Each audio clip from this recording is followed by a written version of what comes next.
Hello, thanks for tuning in. Doing things a little differently this time. It's been in the high 100 teens, so a little warm for doing activities outside in the daytime. And I hurt my back last week, so off-roading is kind of out of the question for a little bit while it heals up. And my brother-in-law commented that I hadn't made a new video in a while, so I thought I'd start with this. Is basically going over things I take with me when I'm off-roading. Hopefully some ideas for folks if you're not sure where to start.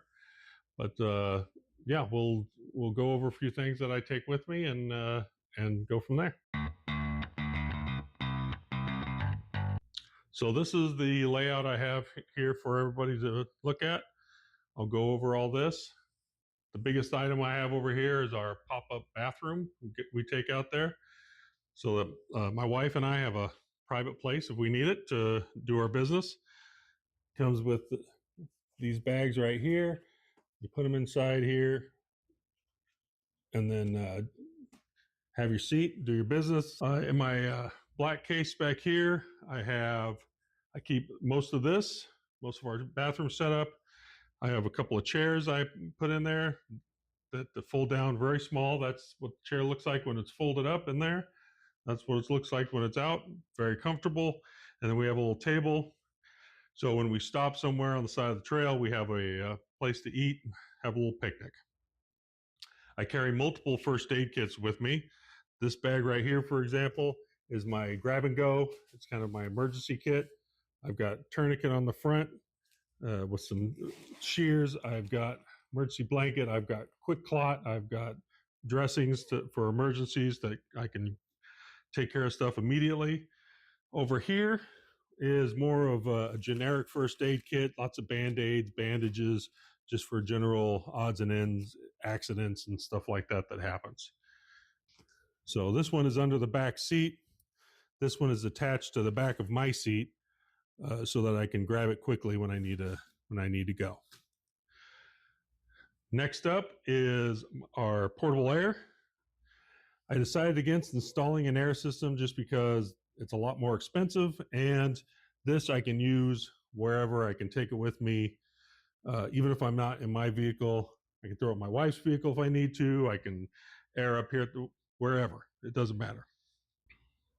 And along with that, the case is a Husky case from Home Depot. So it's a Smittybilt, battery operated. Connections there. Hose comes out, goes into this hose, which allows for a lot more room. You can fill one tire at a time. And then this connects to the tire. It's got an air gauge on it. Works great. The only problem with it is, again, you're only doing one tire at a time. So I bought, I'm not sure what you call these, an octopus. You can connect it to all four tires at once. Fills it up much quicker, and this pump can definitely handle it. The only problem was the pump has what do they call? I think they're called Japanese fittings. I think that's what I read that they were called. A little different from the standard you find here in the U.S. for construction. So I had to buy a couple of pieces and make myself a little adapter kit so that I could connect the octopus to the pump. But works great. Everything fits in the box. Box goes in the back of the truck. Works perfectly.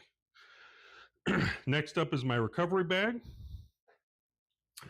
This I use a Harbor Freight Bauer bag, which works just fine. I can put all my gear in here at the moment, although my gear is a little sparse. I got, of course, a pair of gloves, very important for safety, one steel shackle and two soft shackles. I'll be needing to get some more of those here pretty soon. I've got a kinetic strap for recovery. I've got a tree saver here. Both of those are Badlands. The soft shackles are Badlands. I think the steel shackle might have been a Badlands, all from Home Depot. Say what you want. They do make some pretty good stuff. Not the highest quality, but good quality. I've also got a couple of toe straps here in case I need them for that. So pretty small recovery kit, but it'll grow. Next up is my tool bag. It's pretty basic at the moment. I'm still working on filling it out. Wrenches, pliers, screwdrivers, pair of gloves, for basic repairs. That should work. For tire issues, I got the jack that came with the Jeep, of course, but you're not always guaranteed to have a flat, smooth area to use that jack. So I have this bottle jack here, along with a bottle jack buddy that I purchased at an off-road show out here, and the base underneath it for stability when I'm out off-road. It goes right under the axle, lifts it up. Haven't had to use it in real life yet, but it works good. Next up is a tire patching kit for small little leaks or punctures, or if I break a valve stem, I've got options for that as well. So good kit there. Back there is my backpack. I've got a survival kit in there. It's also a bag I take to work every day, so there's some work stuff in there. I will probably make another video later on, goes a little more in depth into the survival kit stuff that I carry, because I'm still working on that a little bit. Next up, I've got an entrenching tool. Works well for as a shovel or as a pick to loosen up the ground, which around here definitely need that. And then a shovel. Haven't had to use this yet. I'm a little leery if it's even going to do any good. Looks kind of cheap, but or it looks kind of poorly made, but we'll see how it goes. And then a machete.